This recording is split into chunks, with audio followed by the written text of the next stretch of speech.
तुलसी विवाह के संबंध में प्राचीन ग्रंथों में कई लोक कथाएं हैं, जिसके अनुसार एक परिवार में ननंद भाभी रहती थी। ननंद अभी कमादी थी। वह तुलसी की बड़ी सेवा करती, तुलसी के आगे बुहारनी करती, दीपक जलाती, माँ को कच्चा दूध अर्पण करती, नित्य नए भोग लगाती और अपने भैया को बोलती, आज भैया मैं तुलसी को चुनरी चढ़ाऊंगी।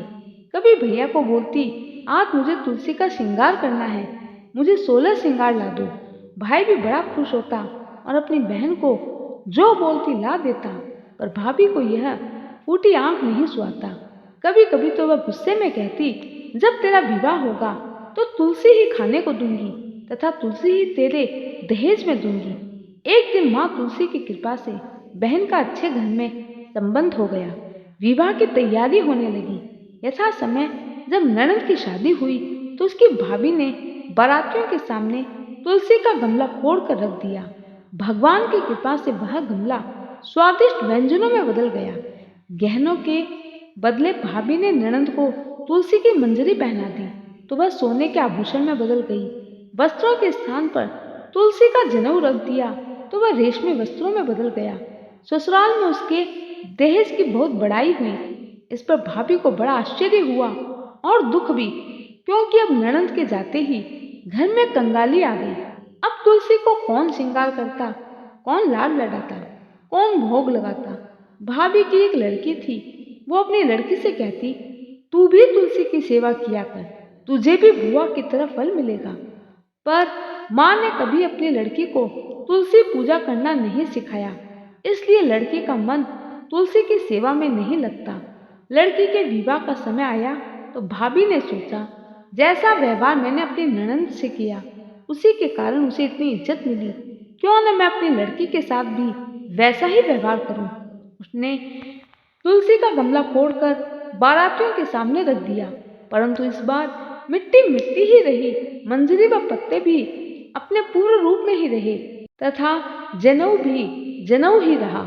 सभी बाराती भाभी की बुराई करने लगी। अब तो भाभी अपनी ननंद से और भी ईर्ष्या करने लगी। जलन के मारे भाभी ननंद को कभी घर नहीं बुलाती। भाई को भी अपनी बहन की याद आने लगी। अपनी पत्नी से भाई बोला, मेरी बहन इस घर में थी तो घर में बरकत रहती थी, अनाज के भंडारे भरे रहते थे, लेकिन जब से वो गई है तब से घर खाली, घर के बर्तन भी खाली। मेरी कमाई में ना बरकत होती है ना बढ़ोतरी, व्यापार भी जस का तस पड़ा है। उदास भाई अपनी पत्नी से बोला, मैं अपनी बहन को मिलने जाऊंगा, तुम भी चलो। भाभी बहन का नाम सुनकर आग बबूला हो गई और घर में उठा पटक मचाने लगी। बेचारे भाई ने अकेले ही अपनी बहन से मिलने का फैसला किया। उसने अपनी पत्नी को कहा, बहन के घर खाली हाथ कैसे जाऊं, कुछ तो दे दो, और सौगात ले जाने के लिए कुछ मांगा। भाभी ने थैले में जुआर भरकर कहा, और तो कुछ है नहीं, यही ले जाओ। वह दुखी मन से चल दिया। भला बहन के घर कोई जवान लेके जाता है। बहन के नगर के समीप पहुंचकर उसने अपना थैला एक गौशाला में रख दिया। दूर खड़े गोपालक ने जब ये देखा तो दौड़कर भाई के पास गया और कहा, लगता है तुम अपना कीमती सामान यहीं भूल गए थे। भाई ने थैला देखा तो उसमें हीरे जवाहरात पड़े थे। भाई ने गोपालक को सारी बात बता दी तथा सोना मोती लेकर प्रसन्न मन से बहन के घर गया। बहन बड़ी प्रसन्न हुई।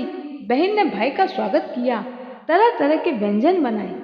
भाई की आंखों में आंसू आ गए और अपनी आप बीती बहन को सुनाने लगा।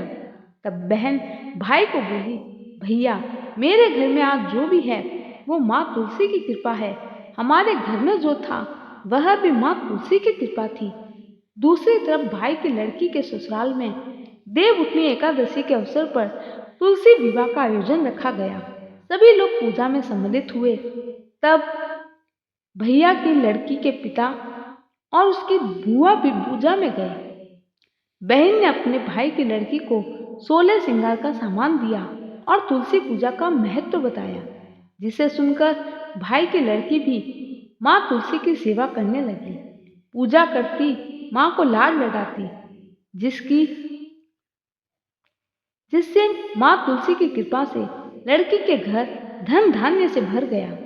किसी चीज की कोई कमी नहीं रही, जिसे देखकर लड़की के ससुराल वाले बहुत खुश हुए। दूसरी तरफ जब लड़की की माँ को यह पता चला तो वह अपने करने पर बहुत पछताई। अब भाभी को तुलसी की पूजा का महत्व समझ में आ गया। हे माँ तुलसी, जैसा नरम भुजाई का भंडार भरा, भाई की लड़की का भरा, ऐसा सबका भरना, कथा कहने वाले सुनने वाले पूरे परिवार का भरना। कथा की लोक श्रुति यह है कि तुलसी की सेवा से दाम्पत्य जीवन सुंदर और प्रगाढ़ होता है। अतः तुलसी विवाह के दिन यह लोक कथा अवश्य पढ़नी चाहिए। किसी राज्य में एक राजा राज्य करता था। उसके राज्य में सभी प्राणी सुखी थे। प्रजा को किसी प्रकार का कोई कष्ट नहीं था।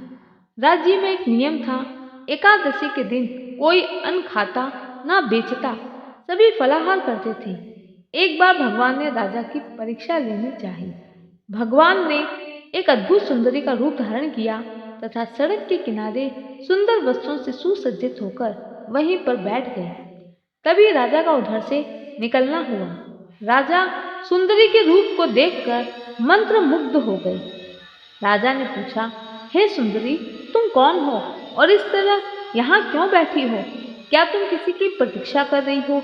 तब सुंदर स्त्री बने भगवान बोले, मैं निराशिता हूँ, भूख प्यास से पीड़ित मैं अबला भोजन की तलाश में भटक रही हूँ। नगर में मेरा कोई जाना पहचाना नहीं है, किससे सहायता मांगू?